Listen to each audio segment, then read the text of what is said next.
भारतीय समाज में भाषा केवल संप्रेषण का माध्यम नहीं, बल्कि सामाजिक पहचान और ज्ञान की संरचना का आधार भी रही है। 19वीं सदी के प्रारंभ में जब भारत में प्रिंट माध्यम विकसित हो रहे थे, तब ये विकास सभी भाषाओं और समुदायों तक समान रूप से नहीं पहुंच पाया। इसी असमानता के बीच ये प्रश्न उभरता है कि क्या सूचना तक पहुंच भाषा से स्वतंत्र हो सकती है। इसी संदर्भ में 1826 में एक ऐसा प्रयास सामने आता है जिसने हिंदी भाषी समाज को पहली बार मुद्रित समाचार से जोड़ने का काम किया। भारत में समाचार पत्रों का प्रकाशन मुख्यतः अंग्रेजी और बंगाली भाषा में केंद्रित था, जिससे इनकी पहुंच सीमित वर्ग तक ही रही। इस व्यवस्था में हिंदी भाषी समाज, जो संख्या में बड़ा था, मुद्रित सूचना प्रणाली से लगभग बाहर था और उसके पास अपनी भाषा में समाचार का नियमित स्रोत नहीं था।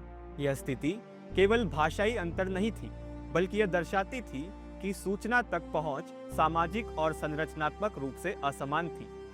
इसी पृष्ठभूमि में हिंदी में समाचार पत्र शुरू करने की आवश्यकता सामने आई। कलकत्ता में कार्यरत पंडित युगल किशोर शुक्ल ने इस आवश्यकता को समझते हुए हिंदी में एक समाचार पत्र प्रारंभ करने का निर्णय लिया, जिसका उद्देश्य हिंदी भाषी पाठकों को सूचना से जोड़ना था। पंडित युगल किशोर शुक्ल केवल एक संपादक नहीं थे, बल्कि वे उस दौर के उन चुनिंदा व्यक्तियों में से थे जिन्होंने भाषा और समाज के बीच संबंध को गहराई से समझा। कानून की पढ़ाई और प्रशासनिक कामकाज से जुड़े होने के बावजूद उन्होंने यह महसूस किया कि हिंदी भाषी समाज सूचना के एक बड़े स्रोत से वंचित है। उन्होंने उद्दंत मार्टन की शुरुआत अपने सीमित संसाधनों से की, बिना किसी संस्थागत समर्थन के, जो उस समय एक बड़ा जोखिम था।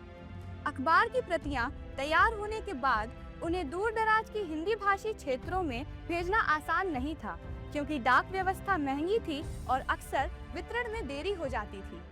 सबसे बड़ी चुनौती केवल आर्थिक नहीं थी, बल्कि यह उस संरचना से भी जुड़ी थी जिसमें स्थानीय भाषाओं को वैसा समर्थन नहीं मिल रहा था जैसा अंग्रेजी या अन्य भाषाओं को मिलता था। ऐतिहासिक संदर्भ बताते हैं कि युगल किशोर शुक्ल ने डाक शुल्क में रियायत की मांग भी की थी, ताकि उनका अखबार दूर तक पहुंच सके, लेकिन उन्हें अपेक्षित सहयोग नहीं मिला। इस स्थिति ने यह स्पष्ट कर दिया कि भाषा के स्तर पर भी एक प्रकार की असमानता मौजूद थी, जो सूचना के प्रवाह को प्रभावित कर रही थी। 30 मई 1826 को उदंत मार्तन का पहला अंक कलकत्ता से प्रकाशित हुआ, जो हिंदी भाषा में पहला नियमित समाचार पत्र माना जाता है।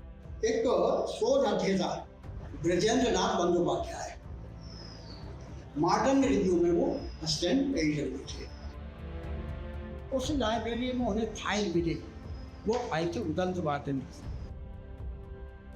उन्होंने पूरी फाइल पढ़ी, उस फाइल के आधार पर उन्होंने विशाल भारत अपने समय बड़े चर्चिल बातों नासिर वकीला की बना से दूर इसके संपादक थे।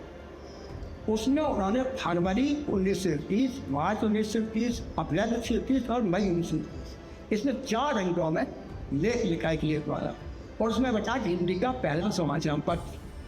तो उससे तय हुआ कि हिंदी पत्रकारिता 1845 में 1826 की 30 मई को आरंभ हुई थी और हिंदी का पहला समाचार पत्र उदंत मार्तन है।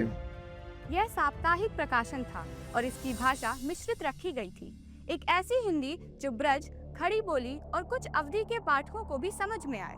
यह उस युग में एक क्रांतिकारी भाषा नीति थी।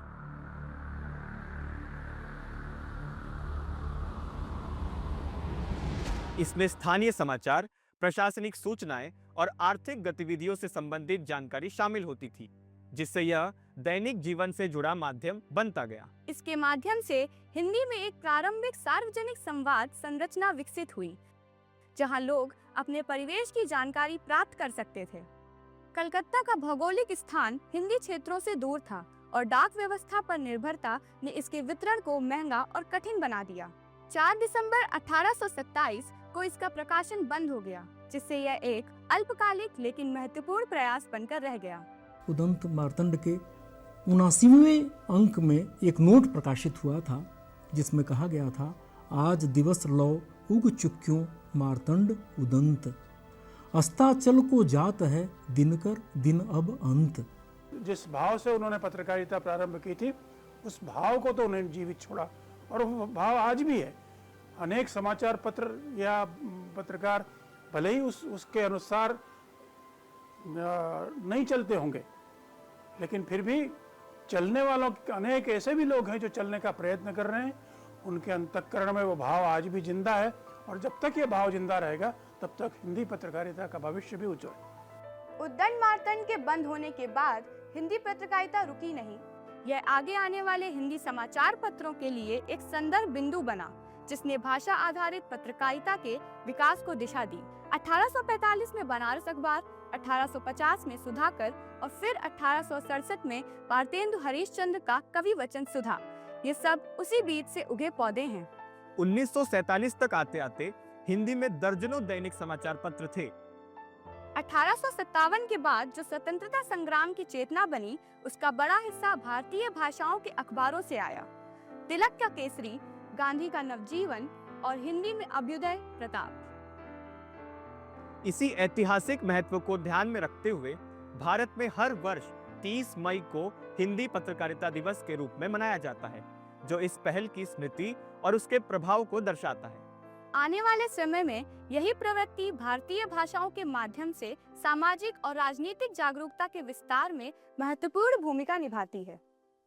आज जब सूचना पहले से कहीं अधिक तेज है, फिर भी हर किसी तक समान रूप से नहीं पहुंचती, ये प्रश्न फिर उठता है, क्या भाषा के बिना संवाद पूरा हो सकता है? पत्रकारिता केवल खबर देना नहीं है, बल्कि हर व्यक्ति तक उसकी अपनी भाषा में पहुंच बनाना है। और इसी विचार को लगभग 200 वर्ष पहले उदंत मार्तंड के प्रथम अंक में पंडित युगल किशोर शुक्ल ने इस प्रकार व्यक्त किया।